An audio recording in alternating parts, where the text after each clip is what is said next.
Sunburned hot over the land of Ndongo in what we now call Angola, the Portuguese had come with ships and muskets, and with chains they came to claim the land and the people who lived upon it. But in the heart of the storm, a woman rose who would not bow, who would not kneel. Her name was Nzinga. Nzinga was born in the 1583, a princess in a world that expected women to stay silent, but the silence was never her gift. She listened, yes, but she also watched. She studied the patterns of power the way others studied the stars. She learned languages, the art of war, the art of persuasion. And even as a child, the people whispered, "This girl carries fire in her eyes." When the Portuguese sent for her brother the king to negotiate peace, Nzinga went with him. The meeting was set in a grand hall, heavy with the arrogance of foreign power. The governor of Portugal sat on a throne, high above the rest. For the envoys of Ndongo, only mats were placed on the floor. To sit was to kneel, and to kneel was to surrender. Nzinga entered the hall, dressed in royal silk, her posture straight as a spear. She looked at the throne, she looked at the mat, and then she turned to her servants. With a glance, the man knelt, and Nzinga sat on his back. She raised her head until her eyes met with the governor's, equal to equal, ruler to ruler. The room fell silent. History itself paused to take a note. In that moment, Nzinga showed the Portuguese something they had not expected, the dignity that could not be broken. She spoke, her voice sharp as blade and smooth as a river water. She told them that Ndongo would not be their slave market, that her people would not be bought nor traded like cattle. She promised peace, but only if it came with respect. The governor listened. For the first time, the Portuguese felt the weight of a queen's will pressing against them. She signed the treaty, and for a brief moment, the land of Ndongo breathed easily. But peace was a fragile thing. Her brother, the king, would later stumble, weakened by betrayal and fear. The Portuguese grew bolder, hungrier, and when death claimed them, the throne of Ndongo trembled on the edge of collapse. It was then that Nzinga stepped forward, not as a princess, not as a negotiator, but as a queen that she is.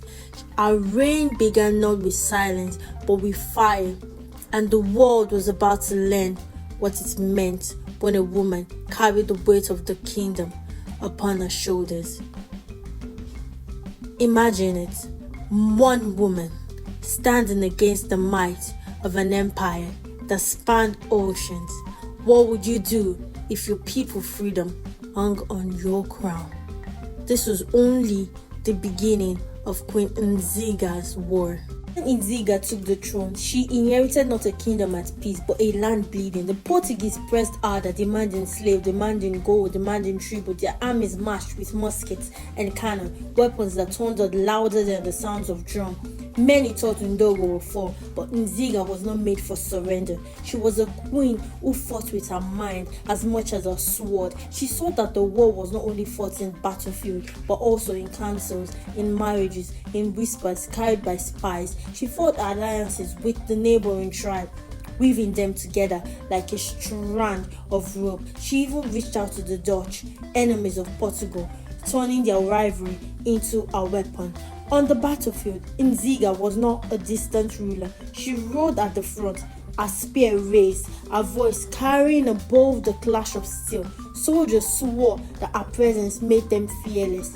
That her spirit was like the fire running through their veins. They even called her the mother of the kingdom. But the Portuguese whispered another name, the Serpent Queen. And perhaps she was, for Nzinga could strike with venom when needed. When betrayed by those who sought to weaken her throne, she answered with swift justice. When enemy underestimated her, she turned their arrogance into their downfall. The Portuguese commander once sneered, "What a woman! An empire." He found his answer when his force scattered, broken by Nzinga's cunning ambush. But the war was not only glory, it was hunger. It is a village burned, it is children taken in chains. Nzinga knew this. It carved sorrow into her heart. In moments of silence, she would ask, "How many of my people must I sacrifice before the freedom tastes real?" Still, she pressed on. for she believed that a queen must carry the burden of her people, even if it is breaking her shoulders. The Portuguese tried again and again to crush her, yet each time she rose from the ashes stronger, more dangerous. She shifted her capital into the mountains, turning forests into fortresses, rivers into shields. Guerrilla warfare became a weapon. She turned the land itself into her ally, striking when least expected, fading back into the shadows before the enemy could grasp her. And as her legend grew, so too did her enemies' fear. They came to understand that Queen Nzinga was not merely fighting for land, she was fighting for the soul of a people, for the right to exist without shame. Pause now and imagine an African queen holding back the tide of a global empire, outwitting governors and generals alike. Imagine the courage it takes to face an ocean of enemies and still rise each dawn ready for battle. For nearly 4 decades she fought, a queen of steel, of flame, of strategy, a woman bent history itself, refusing to let her people vanish into slavery. But every warrior knows battle cannot last forever, and Nzinga war was nearing its final chapter.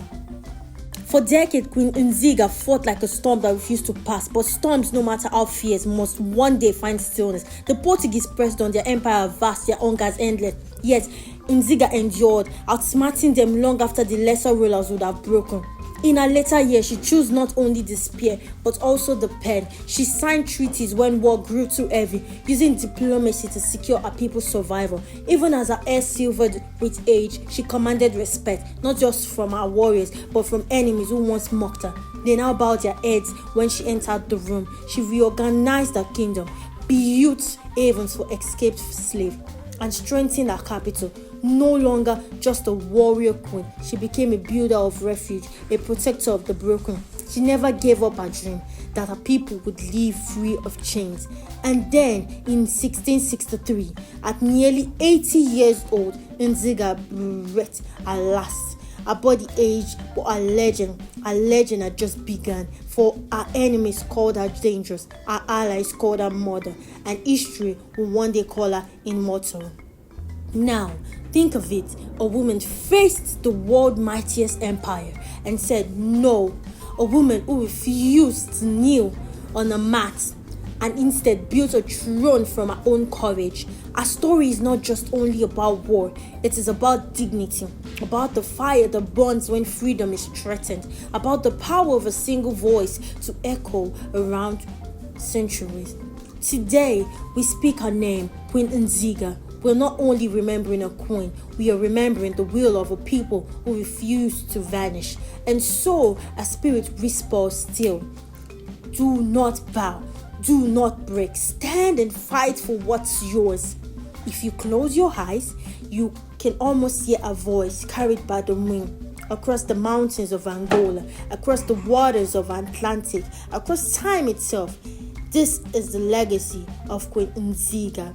Do not forget to like, share, and subscribe to Digital Griot for more inspiring African stories that has been buried deep in history.